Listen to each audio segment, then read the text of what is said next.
Let's check it out, boys. How to fix climate change. Let's go. Our home is burning. Rapid climate change is destabilizing our... Dude, I was just in a grocery hall at like 5 p.m., which I never do. There were so many humans, man. There's too many humans, man. Straight up. Just don't play Hive 4. world. It seems our I emissions... actually very much enjoy Hive 4 lately, man. It's not really the games I play.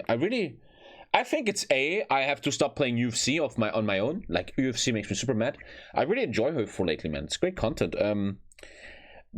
I have to work out more. I have to be more calm about chat. It's two main things. I have to be, look, number one, let's get that away real quick, is chat. You guys, I care about you guys a lot. I read almost everything, and that makes me mentally ill, you know? Like, reading chat all day, 8 hours, just makes you fucking go mental. And I think I have to, as I said for years now, I always just I have to ignore you guys a bit more. You know, I have to read chat, and if I see something dumb, just put it away, Tommy. Don't react to it, which is very hard for me. And secondly, I have to find a way to, you know, I always explain it that when you play The Sims, your Sims has a checklist of things he needs to do. Eat a banana, go to the toilet, go to work. I feel like lately my checklist is just super full, and I can't finish it at all, and I have to find a way about that. Maybe one way is to start streams later. Like really in the morning, work out, do my work, fucking meditate, and then the stream happens a bit later, but at least I'm fucking a bit clear in the head. Something like that. I don't know. What did you think about climate change when you were young? When the 90s generation was young, we didn't care about this at all, man. We only cared about internet porn. Thank you, Avado, man.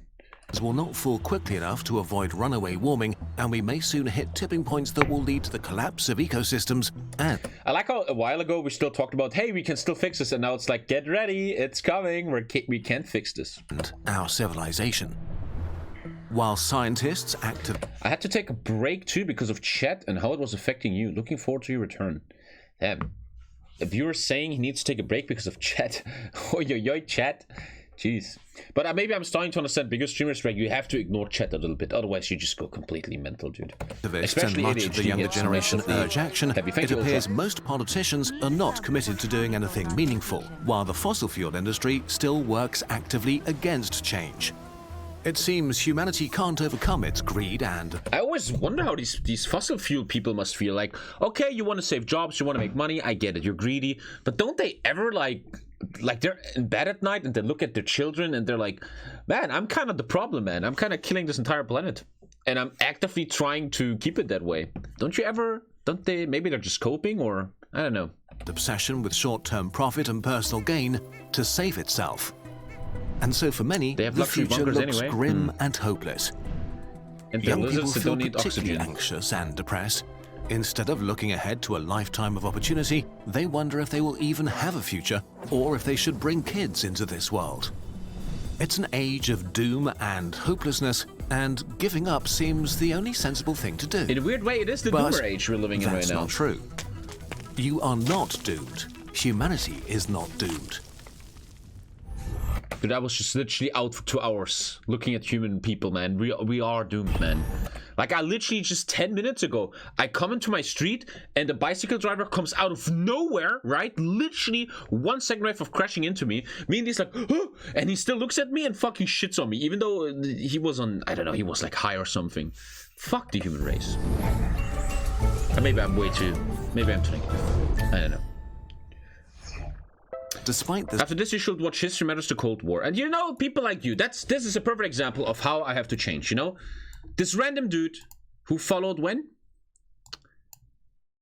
Who followed 3 days ago, comes in here and says, after this, here we go. This is the problem. This is what makes me go stressed. You should. You could, or you may. Interesting, but he says you should watch, and then some fucking bullshit no one cares about. Thank you, like sardines.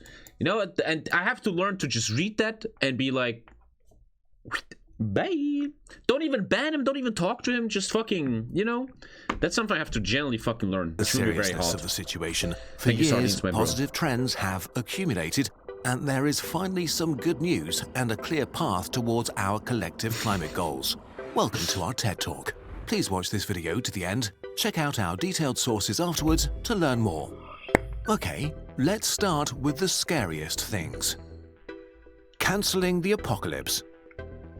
Some of the most widely shared stories about climate change are that it is an I was just watching a TV show, and there's like a killer on the run and stuff, and the detective says, "This man is on record doing urban survival training." I was like, what? Do you guys ever heard that? There's a urban survival training. It's like a thing you can go to where a guy teaches you how to survive in a shooting, in a terrorist attack, when the apocalypse comes. They literally train you for that. It's called urban survival. Wait. Urban survival training. I trained with Dale Detroit urban survival training. Detroit Dust. The fuck is that? We're gonna watch that after. 5 million views. We're gonna watch that afterwards. The fuck is urban survival training? Essential. We actually have terrorist attack training in school. Thank you, Alpha Apple Pie. Threat, the end of human civilization, and maybe even our own extinction event, and that it's basically unavoidable now. But what does science actually say? As of 2022, the global average temperature has risen 1.2 degrees Celsius compared to pre-industrial times.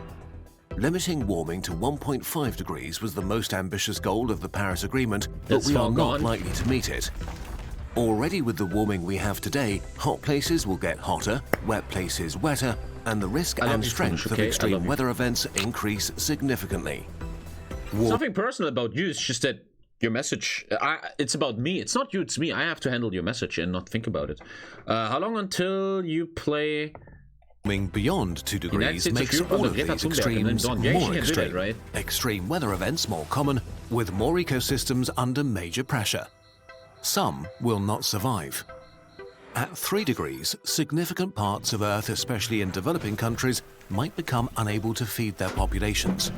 Heat waves will become a major global issue. Large-scale natural systems will break down.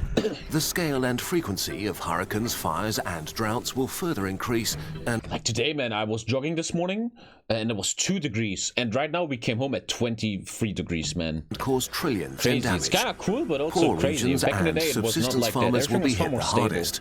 Hundreds of millions of people will need to leave their homes. In the 4 to 8 degree range, the apocalypse begins. The hothouse Earth, where things change so quickly that it may become unable to support our large human population, and billions may perish, leaving the rest on a hostile alien planet. A decade ago, for lack of action and perspective, many scientists assumed a 4+ degree world was our future, and a lot of public communication focused on exactly this future path. Luckily, it's much less likely that this version of the apocalypse will come to pass. If current climate policies stagnate, we're likely to end up with warming of around 3 degrees Celsius by 2100. Which is scary and tragic. Very scary. I was just thinking, man, my kid has a high chance of seeing 2100. I will probably not see it, but my kid will probably see 2100, man. Isn't that insane? And far from acceptable. Crazy. But this is actually good news. How? In the last decade, we've seen enough progress that most scientists now think that we have likely avoided apocalyptic climate change. We did? Although substantial risk still remains, we can pretty confidently say that humanity isn't going anywhere. Civilization might have to change, but it will endure. Which begs the question, what has changed over the last 10 years, and is this really good news? The invisible shift. You probably know this story. The last decade has been an immense failure for climate policies around the world. Instead of passing comprehensive, binding bills that would meaningfully reduce emissions, we mostly did nothing. A lost decade with one negative record after another. I think that's what Putin is trying right now. And this story is true, and it's one reason why so many people are giving up. But it is not the whole picture. So many people are giving up. Despite the lack of climate policies and ongoing lobbying and But then, you know, I feel like when I'm always such a doomer and negative and stuff, I feel like, bro, I'm having a fucking kid. I'm putting a child on this planet. How irresponsible and assholey would it be to just be a doomer and a give upper while you have a kid, man? That's so sad. And I think I can still be safe, you know. Thank you, Ty the guy. Information campaigns from the fossil fuel industries. Thank you, Roman. There was a lot of progress. Let's go back 20 years to see why today is so different. Between 2000 and 2010, greenhouse gas emissions had grown by 24%, 3 times as much as the increase in the previous decade. Subsidies for fossil fuels aimed at promoting economic growth caused a colossal increase in their consumption. For developing countries like China and India, coal was the cheapest fuel for growth, while rich countries showed little interest in changing their ways. In 2010, many people expected these trends to continue. Instead of decreasing fossil fuel use, its consumption would rise. The next decade turned out to be very different, though. First of all, coal burning in developing countries like India has slowed down or leveled off, like in China, and it's plummeted in rich countries like the UK and US. Since 2015, I can't even react to anything. You guys just throw money at me like I'm a hooker. Thank you for a sex worker, sorry. Thank you for the tier 3, Clinny. Thank you so much, brother, man. Thank you, man. 3/4 of planned coal plants have been cancelled, and 44 countries have committed to stop building them. 10 years ago, that would have seemed like wishful thinking, but today we can say with confidence, coal is dying. It's just not competitive anymore, because technologies we thought would remain expensive matured rapidly instead. The war in Ukraine might slow that process down, though. Another great attribute showing how stupid Vladimir Putin's attack was, man. And the far-stretching conflicts and the far-stretching butterfly effect this whole invasion of Ukraine has, man. Electricity has shown explosive progress. So much more. In a mere decade, wind energy got 3 times cheaper. Solar electricity is now 10 times cheaper. Cheaper than coal or any other fossil fuel burning power plant, despite the massive subsidies and global infrastructure propping up fossil fuels. 25 times more solar and nearly 5 times more wind electricity is produced today compared with 10 years ago, which is of course not nearly enough. One of the biggest obstacles is the variability of their power output. Renewables need a lot of energy storage to be a reliable power source, like expensive batteries. Amazingly, battery prices have decreased by 97% in the past 30 years, 60% in the last decade alone, which will serve all kinds of green technology like electric cars. You might say, well, that's great, but didn't Kurzgesagt's last climate video say that while wind and solar... Dude, what happened in your live chat that you guys are such massive sims to nuclear power, man? Did they like put $20 in your pocket? Do they have a very juicy dick that you like to suck on? Like, geez, man. Oh, nice. We need nothing less than a fundamental transition of our global industrial system. Yes, but luckily the shift goes beyond just the energy sector. Throughout the economy, people are working on improving... Clean and cheap. Nuclear power is clean, yeah? Man, I never knew that. I never knew nuclear power is clean, man. Think we have to watch this in a second. This video was made. Think we have to watch this in a second. Current technology to lower emissions. We're rapidly replacing old incandescent light bulbs. Lisa just texted me. Where are the cookies? Lisa, I don't know where the cookies are. Okay, come on. My diet starts tomorrow. With LEDs that are 10 times more efficient. In 2020... Now I triggered chat. Watch the chat now, my lurkers. They're like, no, Tommy, nuclear energy's like, it's just like Donald Trump. It's beautiful. It will save us all. 7 out of 10 new cars in Norway were electric or hybrid. In 2021, it was already 8 out of 10. And the list goes on, from electric heating and better insulation to ships traveling at half speed to save fuel. Wherever you look, you find scientists, engineers, and entrepreneurs trying to solve some aspect of climate change. Enormous amounts of human ingenuity are being brought to bear on this problem, with more and more people deciding to prioritize preventing rapid climate change. It's very, very sad. When me and Lisa moved into this apartment 2.5 years ago, Lisa said it's so important to me that we please get clean energy, green energy, right? Thank you, Captain. So we got green energy. Just a month ago, we got a letter from that company that gives us the green energy, and they're like, I don't remember what it was, but something like, we can't afford the cost anymore. We're fucking up. Sorry, but we're gone. So we are now back to normal energy, normal German one, and that was very sad, man. They just got solutions for low-carbon production of cement, electronics and steel, and innovations like artificial meat and carbon capture are in the works. The more of these technologies we deploy, the cheaper new... And once again, you see, if you're that honest, man, TommyKay Technocracy, the one true God that saves this forsaken race is technology. Technology is the one true God, the machine God, the omnissiah, man. That's who we should pray to, man. The people that design the stuff, the technologists, the scientists, man. These people are the number one most important fucks on this planet, and they have to be subsidized, they have to be supported, man. They have to be worked with, man. Thank you, Deagle. Technocracy saves the world, man. Without these geniuses, we will be gone already. And better technology gets. The cheaper they get, the more people use them. Work for TommyKay's Technocratic We can Coffee see the impact 2038. already. The domestic CO2 output of rich countries is falling without a major recession. Since the year 2000, the EU as a whole shows a 21% decrease, Italy 28%, the UK 35%, Denmark 43%. But the best news may be that emissions are no longer necessarily coupled with the economic growth. In the past, this was an inconvenient truth. To get richer, you had to emit more, which led to fierce arguments between developing and developed countries about the fairness of reducing emissions while their populations were still poor. But in the last decade, we've seen that it is possible to increase prosperity without increasing emissions. Emissions in the Czech Republic dropped 13%, while their GDP grew by 27%. France reduced their CO2 emissions by 14%, while increasing GDP by 15%. Romania saw an 8% decrease and 35% growth. Romania! Romanians, you guys are coming up, bro. And even the Until largest Putin is economy coming on for you, Earth, bro. the USA, decreased emissions by 4% while growing their GDP by 26%.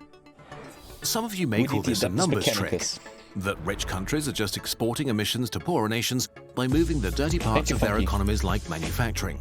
But even when we account for all of our imported goods, the numbers still look positive. It's no longer a matter of having to choose between prosperity and the climate, as it seemed to be a decade ago.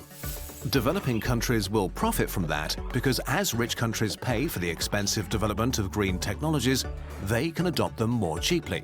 They can skip most of the high emission phase that today's rich countries went through. We are at the point where not...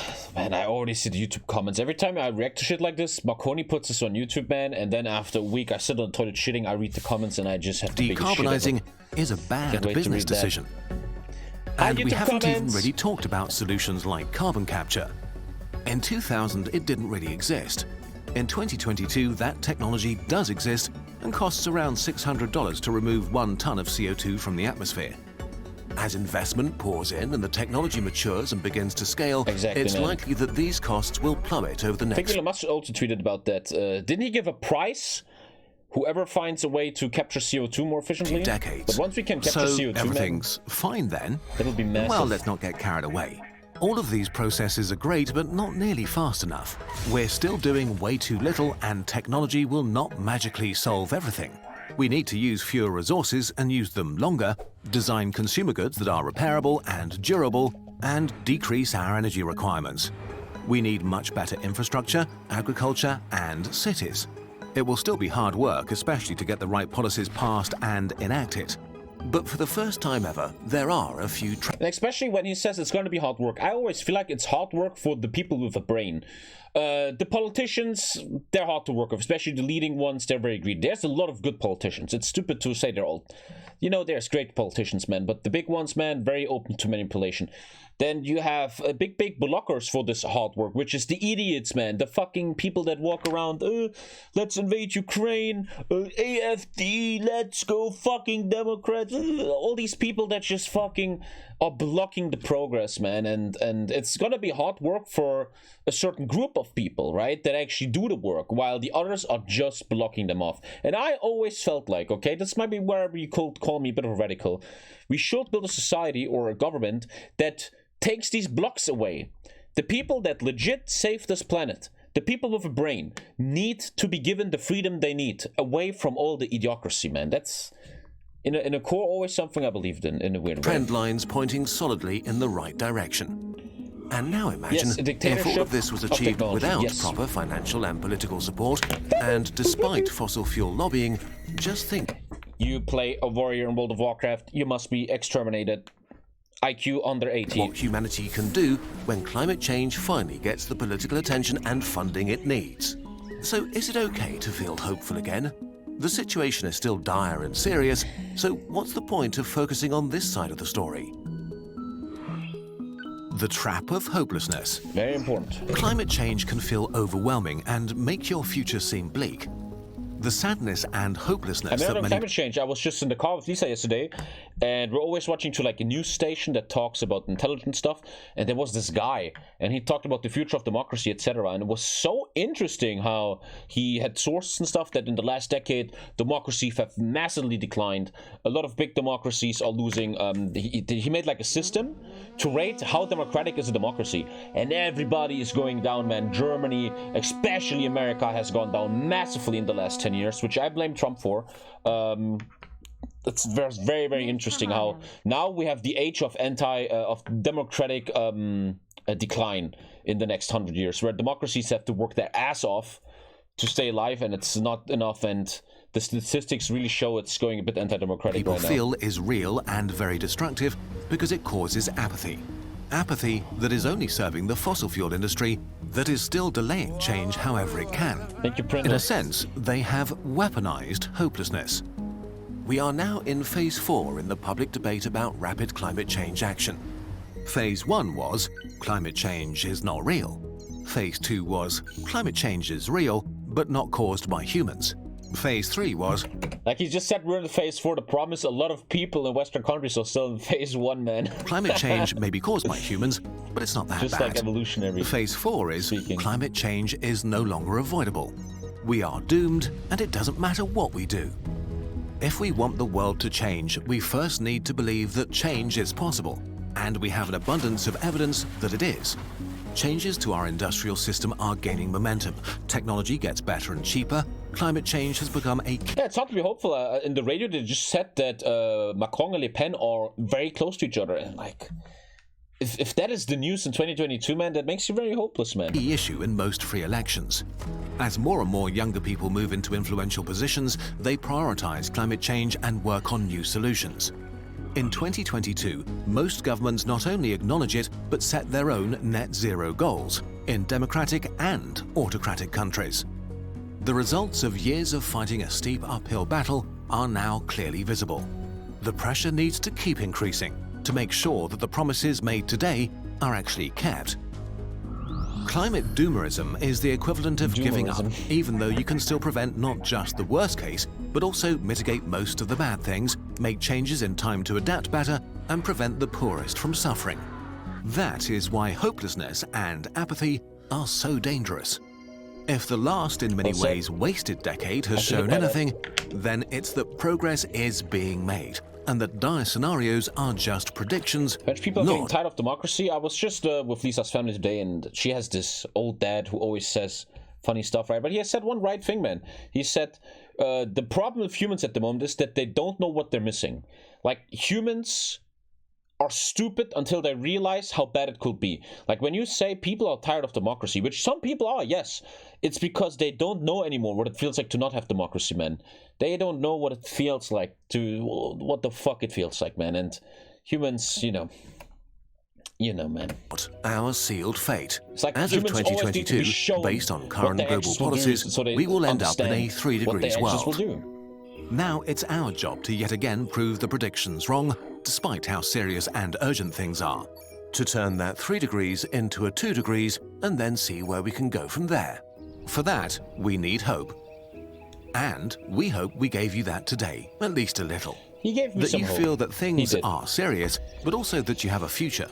That you can have kids without dooming them or the world. That taking action today is worth it. And that despite powerful industries doing everything to delay it, society is changing. If you need a more concrete roadmap of what you can do personally, we're working on a follow-up video to talk about that in greater detail. That's interesting. Doomerism, inactivity, and weaponized hopelessness are the only trump cards left for the powers that don't want change. Don't let them win. The big question is, right? Hopelessness. Who are these people? Who are these people? I will leave you with that.